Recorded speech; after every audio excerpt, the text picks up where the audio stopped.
इथे सगळेजण जमा झालेले आहोत. कार्यक्रमाची उपस्थिती महिलांची तशी भरपूरच आहे. आज त्या निमित्ताने आपण इथे कार्यक्रम घेत आहोत. सावित्री सर्वप्रथम क्रांतीज्योती ज्ञानज्योती सावित्रीबाई फुले यांना माझा त्रिवार प्रणाम. त्याच तथागत गौतम बुद्ध आणि डॉक्टर बाबासाहेब आंबेडकर यांना सुद्धा माझा त्रिवार वंदन. आणि आज कार्यक्रमाला आपण सुरुवात करत आहोत. तर सावित्रीबाईबद्दल व्यक्तिमत्व सांगायचं म्हटलं तर तसं काही खूप आहे सांगण्यासारखं. आणि सावित्रीबाईने ज्या कार्य केले त्या कार्याची जर उजळणी आपण देतो म्हटलं तर किती वेळ आपण जर त्या याच्यावर जर बोललं, ज्याचा जास्त अभ्यास असतो त्याच्यामुळे त्यांना खूप सारं काही बोलता येते, पण आपलं काही तेवढा अभ्यास नाही, त्याच्यामुळे आपण जेवढं काही येतं तेवढं आपण बोलण्याचा प्रयत्न करूया. तर आज सावित्रीबाईची जयंती आहे. तर सावित्रीबाईचं जे बालपण म्हणा, सावित्रीबाईचे कार्य म्हणा, त्या सावित्रीबाईने काय कार्य केलं काय नाही याच्याबद्दल आपण सविस्तर बोलणारे भरपूर व्यक्ती आहेत, ते आपल्याला सांगतीलच. आणि कार्यक्रमाची सुरुवात आपण करत आहोत. सावित्रीबाई ह्या एक जेव्हा आपला रूढी परंपरा 1818 साली जे परंपरा होती ती परंपरा खूपच हालाकीची होती, खूपच कठीण परिस्थिती होती. आणि त्यावेळेस महिलांना आपल्याला शिक्षणाचे अधिकार नव्हते, समानता नव्हती.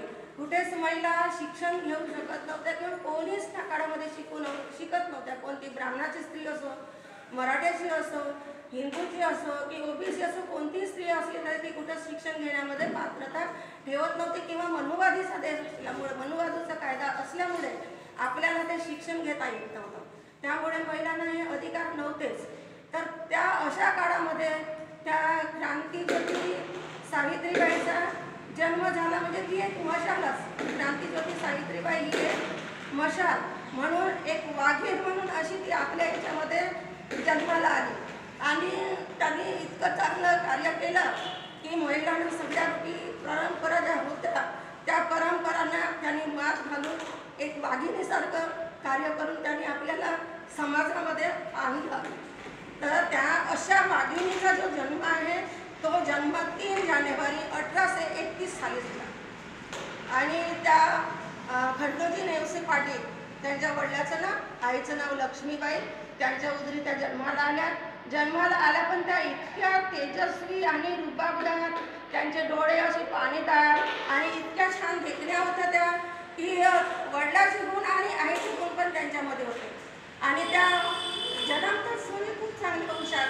आणि त्या एकट्याच अपत्य म्हणून त्यांना नव्हतं, खंडोजी नेवसे पाटलांना एकट्याच नव्हत्या त्यांना 3 मुलं आणि 1 मुलगी ही सावित्री.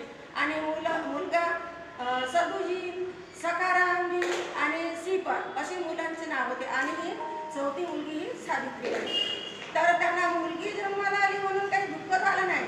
त्या काळात सुद्धा मुलीचा जन्म होणं हे खूप कठीण परिस्थिती होती. आणि मुलगी जर जन्माला आली तर त्या मुलीला पहिलेच मारून टाकलं होतं मुलगी आहे म्हणून, आणि त्यांना वंश पाहिजे होता. अशा परिस्थितीमध्ये सुद्धा खंडोजी नेवसे पाटलांना असं वाटलं की आम्हाला मुलगी रत्न प्राप्त झाली बा आम्हाला, म्हणून त्यांना खूप खुशी झाली. आणि त्यांनी पूर्ण गावामध्ये म्हणा की सगळं ते पाटील असल्यामुळे त्यांनी खूप सारा साखर वगैरे वाटून सगळ्यांना गोड पण केला आणि खूप चांगला आनंदामध्ये राहू लागले. मी एक उदाहरण सांगते त्यांचं.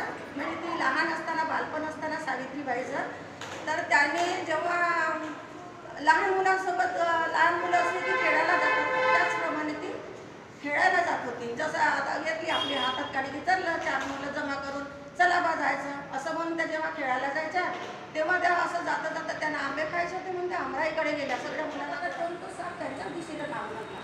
धावत असताना सर्व मुलांनी तिथून पळ काढला. पळ काढल्याच्या नंतर सावित्रीबाई एकट्या तिथे राहिल्या. आणि त्यांचं तेव्हा बालपण होतं बरं, मोठ्या नव्हत्या जास्त, त्या एकट्याच तिथे राहिल्या. आणि तेव्हा सगळे मुलं धावत गेले. तो नाग आला त्या दिशेने, तेव्हा हातात काठी घेतली आणि त्या नागाला इतकं मारलं, इतकं ठेचलं. गावात जाऊन या मुलांनी सांगितलं की तिथे एकटीच आहे ती, आम्ही सगळं धावत आलो बा. सगळा गाव गोळा होऊन तिथे आला. आणि सावित्रीबाईच्या वडिलांना कोणाला वाटते आपली मुलगी जर अशी परिस्थितीमध्ये आहे बा, नागाने हल्ला केला असेल तर आपल्या मुलीला चावा घेत असेल तर काय झालं असेल आपल्या मुलीचं, म्हणून त्याने खूप असं जोराने येऊन पाहता मुलीला ओरडलं आणि म्हणलं तिला साप वगैरे चावलं तर नाही ना. तेव्हा बाबाने विचारलं तर तेव्हा त्या सावित्रीबाईंनी असं उत्तर दिलं, तो काय मेला मला चावणार आहे, मीच त्याला घेचून काढला.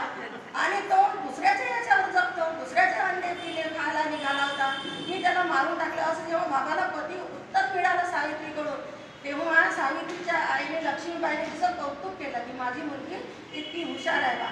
तो एक प्रसंग. तर ती कोण होती? सावित्रीबाई म्हणून.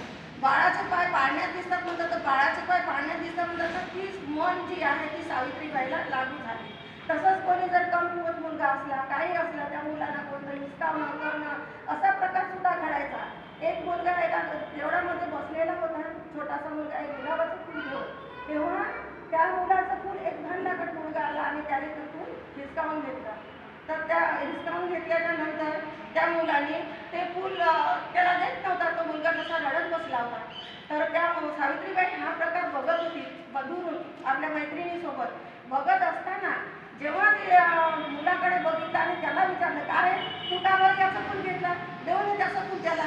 तर तेव्हा तो मुलगा कसं, तू काय त्याची बहीण लागली आहे का माझ्याकडून फूल घ्यायला, असं म्हणून विचारल्यानंतर ती म्हणते, हो मी त्याची बहीण आहे. म्हणून पटकन त्या मुलाच्या हातून ते फूल घेतलं आणि त्या छोट्याशा मुलाला ते फूल तिने दिलं. तेव्हापासून जे बारके सुरके मुलं होते, कमजोर मुलं होते, तेव्हापासून त्या सावित्रीबाईला मोठी ताई मानू लागली आणि त्याच्यासोबत ते राहू लागले. हा असा सावित्रीबाईचा प्रसंग आहे. त्यानंतर त्यांचं 6 ते 7 वर्षाचं वय होत नाही तोपर्यंत त्यांना लग्नाची घाई पडली होती. पहिले मुलीचं लग्न खूप लवकर व्हायचं. त्याच्यामुळे आईला 7 वर्षाची मुलगी झाली, आपली 7 वर्षाची झाली आहे, तर तिचं लग्न आपण केलं पाहिजे. त्यानंतर खूप त्यांनी स्थळं शोधले. पण त्यांना जेव्हा माहिती झालं, सोबनीबाईने जेव्हा सांगितलं की ज्योतिबाची आणि साहूची जोडी खूप चांगली होईल बरं, आणि ज्योतिबाला अशीच मुलगी पाहिजे, ज्योतिबा सुद्धा धनदाकट आहे असं म्हणून सांगितलं. तेव्हा त्या ओळखीच्या असल्यामुळे, खंडोजी पाटलांच्या ओळखीच्या असल्यामुळे त्यांनी त्या विवाहाला संबंध, आणि त्यांचा विवाह त्या 9 वर्षाच्या होत्या आणि ज्योतिबा 13 वर्षाचे होते. तेव्हा 1840 साली त्यांचा विवाह झाला. आणि विवाह संपन्न झाल्यानंतर अवघ्या 2 ते 3 वर्षामध्येच हे शिक्षणाचं जे भूत होतं, सावित्रीबाई एकदा बाजारात गेल्या. तेव्हा त्यांनी जिलेबी घेऊन खात रस्त्याने आईसोबत सासवडच्या बाजारात गेल्या. तेव्हा त्या जिलेबी खात जात असताना त्यांना एक मिशनरीचं पुस्तक मिळालं होतं. गोऱ्या साहेबांनी दिलं होतं पुस्तक, पण त्यांना एकही वाचता लिहिता येत नव्हतं. त्याच्यामुळे त्यांनी ते पुस्तक घेऊन आपल्या घरी गेल्या आणि त्या पुस्तकाला उघडून बघितलं. मला तर याच्यातलं काही येत नाही, तरी पण मी हे पुस्तक माझ्या हातामध्ये घेतलं, पण याच्यातलं मला काहीतरी समजलं पाहिजे असं त्यांना वाटत होतं. आणि त्यामुळे त्यांनी ते पुस्तक घेऊन घरी गेल्या. पण लग्न झाल्यानंतरही सावित्रीबाईंनी ते पुस्तक घेऊन आपल्या सासरी सुद्धा आल्या. सासरी आल्याच्या नंतर गोविंदरावांच्या समोर त्यांना तर लिहिता वाचता येत नव्हतं, पण ज्योतिबासोबत आपण सांगून जरी लिहिता वाचण्याचा प्रयत्न केला तरी गोविंदरावांना ते पटलं नसतं. म्हणून त्या पुस्तक तसंच ठेवलं होतं सावित्रीबाईंनी. जेव्हा शिक्षणाच्या रूढी एकदा यांबा नावाचा मुलगा, जेव्हा ज्योतिबा दलित वस्तीमधून जात होते, फिरत असताना त्याला एक यांबा नावाचा दलित वस्तीमध्ये एक मुलगा दिसला. तो खूप हुशार होता, शिक्षणामध्ये सगळ्या गोष्टीत हुशार होता, पण त्याला शिक्षण देता येत नव्हतं.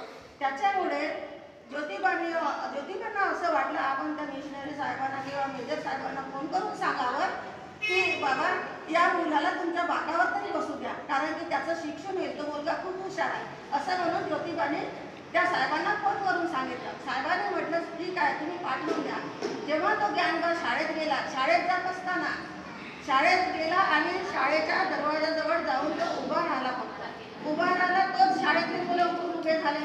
अरे हा तो दलित वस्तीमधून आलेला मुलगा आहे, आम्हाला त्याचा विटाळ होईल, आम्ही शाळेत बसून तर घरी जाऊन आम्हाला आंघोळ करावं लागेल, त्याचा स्पर्श होईल तर आम्हाला विटाळ, मग कसं करायचं. त्याच्यामुळे तो ज्ञानबा नावाचा मुलगा इतका हुशार होता की तो बाहेर शिक्षक हा मी होईल आणि मी तुला त्याच्याबद्दल शिकवेल. तेव्हापासून सावित्रीबाईची ही शाळा, लग्नाच्या 2-3 वर्षापासूनच ही सावित्रीबाईची शाळा सुरू होते. आणि सावित्रीबाईची शाळा कुठं घ्यायची हा प्रश्न पडल्यानंतर घरी जर आपण शिकवलं तर घरच्या लोकांना माहीत होईल आणि ते पहिलेच कार्यक्रम व्हायच्या आधीच बंदी होईल, आहे बरोबर आहे. आणि गोविंदरावांना ते मान्य नव्हतं, कारण की गोविंदरावांना चढवणारे लोक भरपूर राहतात. त्याच्यामुळे हिला जर इथे काही शिकवलं तर हे काही माहिती मिळणार नाही. म्हणून त्यांनी जेव्हा माळरानामध्ये जायचे तेव्हा सावित्रीला सांगितलं की तू शिदोरी घेऊन मला तिकडे यायचं आणि तिथे मग तुझी शाळा मी सुरू करेन. तेव्हा सावित्रीबाईला तेव्हा कुठं पाठी नव्हती, लेखणी नव्हती, काही नव्हतं. तेव्हा सावित्रीबाईंना शिक्षणासाठी ही धरती आपली पाठी झाली आणि गवताची काडी ही लेखणी झाली आणि त्याच्यावर त्या अक्षर गिरवू लागल्या. ज्योतिबा सांगू लागले, अळाची ओळख करू लागले, पक्षप्राण्याची ओळख करू लागले, झाडा फुलांची ओळख, लहान लहान बोटे जमा करून त्यांना वजाबाती बेरीज गणित शिकवू लागले. यामध्ये त्यांचा अभ्यास झाला आणि त्याच्यासोबत सगुणाबाई त्यांची जी मावशी होती त्यांना सुद्धा त्या एका याच्या गोऱ्या साहेबाकडे काम करत असल्यामुळे त्यांना इंग्रजी तर यायची, पण त्यांना शिक्षणाचं सुद्धा ज्ञान नव्हतं. त्याच्यामुळे त्यांना सुद्धा ह्या दोघींना वजाबाकी, बेरीज, भूगोल, इतिहास, निसर्गाची माहिती हे सगळं शिकवून दिलं. आणि तेव्हा मग शिकवल्यानंतर हा मुलीवर होणारा जो अत्याचार आहे, हा अत्याचार महिलावर होणारा जो चूल आणि मूलच सांभाळत ज्या महिला राहतात तर त्यांना बाहेर कसं काढायचं आणि त्यांना घरातून बाहेर निघाल्यानंतर त्यांना जर लिहिता वाचता आलं तर त्या स्वतःचं स्वातंत्र्यपणाने स्वतः आपल्या कोणतंही कार्य करायचं असेल तर समज असली पाहिजे. नाही तर नवऱ्याच्या समोर त्यांना बोलायची बुजागिरी नव्हती, एक शब्द सुद्धा त्या बोलू शकत नव्हत्या. बाई ही पायातली चप्पल असं त्यावेळेस पुरुष प्रधान जातीचं काम होतं आणि मनुवादी असल्यामुळे स्त्रीला बोलायची मुभा सुद्धा नव्हती आणि त्यांना कोणती एक गोष्ट सांगायची सुद्धा मुभा नव्हती. जे म्हणेल आपल्या घरचा पुढारी माणूस तेच करायचं, उष्ट खरकट काढायचं, मुलाची देखरेख करायचं, सगळ्याच्या जेवणानंतर आपण जेवायचं. हे जे स्त्रियाचे अत्याचार अन्याय होत होता हे पाहून ज्योतिबाने सावित्रीबाईला समोर केला आणि सावित्रीबाईने शिक्षणाचे धडे घेतल्यानंतर त्याने भिडेवाड्यामध्ये महिलांसाठी, मुलींसाठी म्हणा शिक्षणाची ज्योत लावली. कारण की 1848 मध्ये ही भिडेवाड्यामध्ये पुण्यामध्ये पहिली शाळा मुलींसाठी काढली. त्यानंतर ज्योतिबाने पहिलेच मुली गोळा केल्या होत्या शिकायला जाण्याकरता. त्यांनी सांगितलं होतं की साऊ तुझं जर काम झालं तर तू माझ्या पाठणी पहिले जाईन भिडेवाड्यामध्ये मुलींना गोळा करेन आणि बसवेन आणि जर तुझं काम आटोपल्यानंतरच तू त्या भिडेवाड्याकडे यायचं असं म्हणून ज्योतिबाने सावित्रीबाईला सांगून ठेवलं होतं. सावित्रीबाईने सगळे आपले कामं केले घरचे आणि मग त्या निघाल्या. कामं आटून वराण्यामध्ये पाय ठेवत नाही तर 2-4 मुलं टवाळकी मुलं बाहेर बसलेले होते, उभेच होते. ते उठून उभे झाले आणि म्हणाले, अरे ही काय कर्मकांड करणारी, ही काय स्त्री, हे काय मुलींची शाळा शिकवते, आमच्या मुलींना भिडवायला लागली. तर बाकीच्या लोकांना कळत नव्हतं की काय करते, शाळेत शिकवून आमच्या बिघडवते की शिकल्यानंतर मुलींचे नवरे मरतात, जेवण अक्षर वाचल्यानंतर ताटामध्ये अड्या पडतात. हा जो प्रकार मुलींमध्ये भरून ठेवला होता अंधश्रद्धाचा, तर त्याच्यामुळे काही लोकांना पटत नव्हतं. पण काही लोक जे हुशार होते, एक व्यक्ती खूप हुशार होता, त्याची मुलगी खूप चांगली, चतुर आणि चांगली होती, शहाणी देखणी होती.